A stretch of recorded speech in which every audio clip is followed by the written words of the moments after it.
Hearty pranams to all the brothers and sisters. Namaste and welcome to yet another episode of Being Heartful Every Day with Swadhyaya. The theme for this week for us to contemplate upon is forgiveness as a spiritual solvent, the witness who cannot be wounded. And Daji is quoting this from the Ashtavakra Mahagita.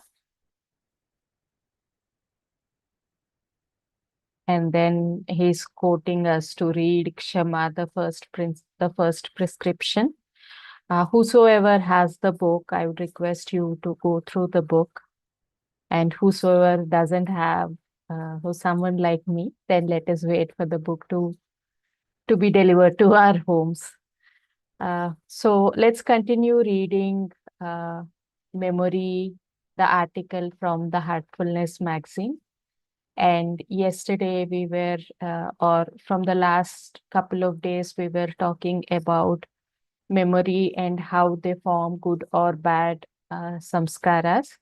The samskaras are not good or bad per se. However, we have affinity towards something which has happened good, and we have repulsion against something which has happened bad.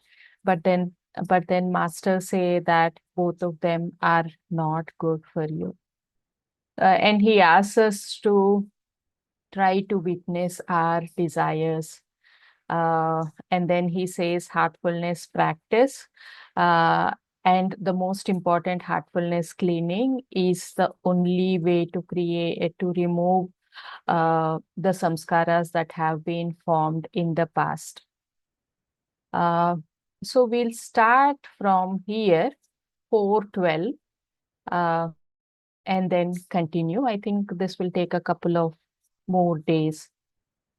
Atita anagatam swarupataha asti adva bhedat dharmanam. Past and future exist in the present, but they are not experienced in the present because they have different characteristics. They are on different planes. Let us now understand what this couplet means.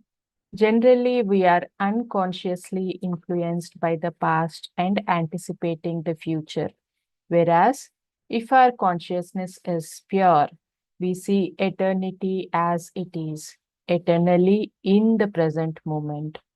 Most of us are limited to thin film of consciousness that we use, and as a result, we do not understand the relationship between past, present, and future, between subconscious, conscious, and superconscious. In heartfulness meditation, we learn how to expand consciousness until it becomes infinite. With the aid of yogic transmission, what was earlier subconscious, that is below consciousness, is illuminated into consciousness. What was superconscious, that is above consciousness, is also illuminated into consciousness. No longer do we need to compartmentalize these three parts of the consciousness spectrum and be so unaware of what is happening within us. Here, Daji depicted the spectrum of consciousness. To the left side, oh, sorry.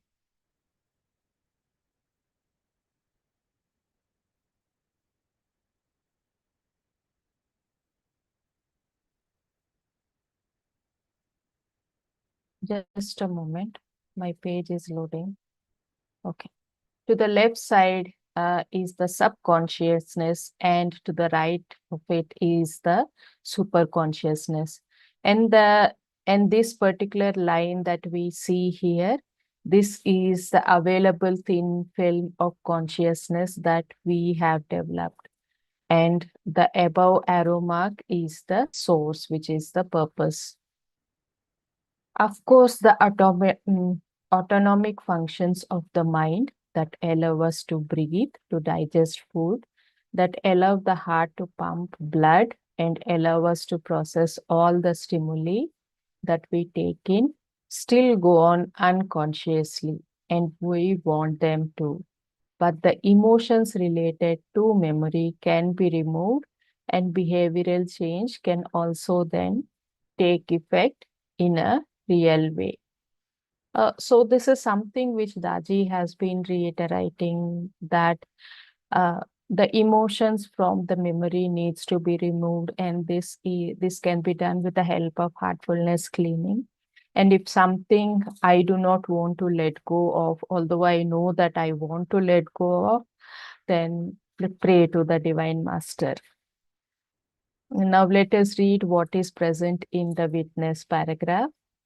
Once the emotional charge of our likes and dislikes is removed through the meditative practices and lifestyle changes of heartfulness, we learned how to witness instead of observe, without the mind interfering in the process. Observation is influenced by the prejudgment of conditioning of previous information because it involves impressions. There is constant reference. This is what is referred to in Heisenberg's uncertainty principle. As observers, we are always involved, as our likes and dislikes draw our observation in the first place, and based on them, we judge and interfere. As mentioned earlier, observation is usually goal-oriented, as in the scientific method where we start with a hypothesis, our own preconception based on observation. The observing mind seeks an outcome. The observing mind is not passive or disinterested. Compare this with witnessing, which is neutral. The Buddha expressed this idea of the witness in a slightly different way. The term he used for meditation was right memory. We can also call it uncolored memory or unbiased memory. Right memory is truthful. It is freeing. It is authentic. All this comes from meditation, where we learn to simply witness and allow everything to surface and leave. Let us take a pause over here and ponder upon the meaning. It is also 8:58 for us to stop and then prepare ourselves for the universal prayer.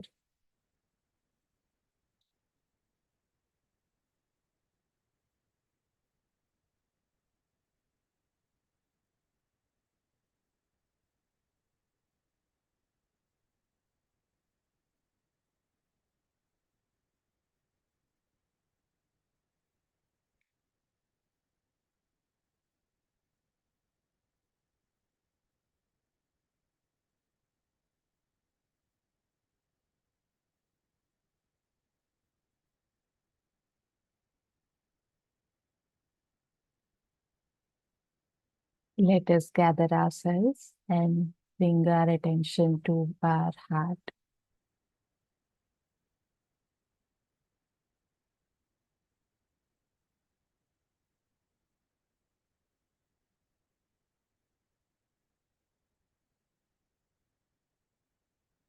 Let us all gently close our eyes in preparation for the universal prayer.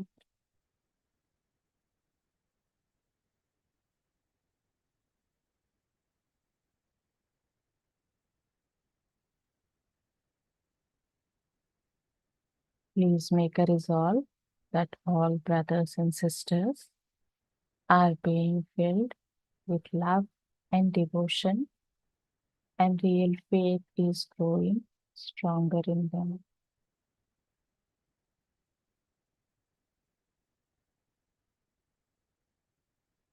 आइए हम यह संकल्प ले कि सभी भाई बहन प्रेम और भक्ति से भर रहे हैं और इनमें सच्ची श्रद्धा दृढ़ होती जा रही है।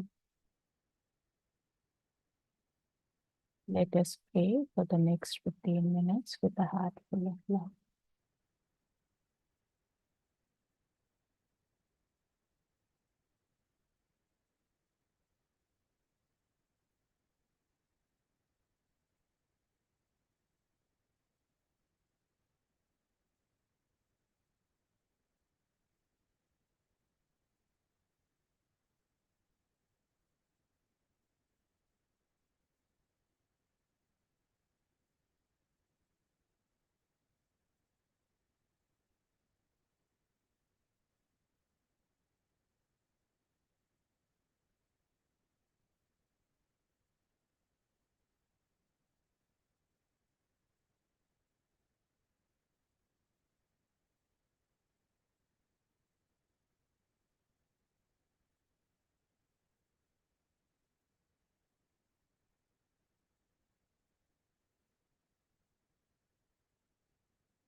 Whenever you feel comfortable, gently.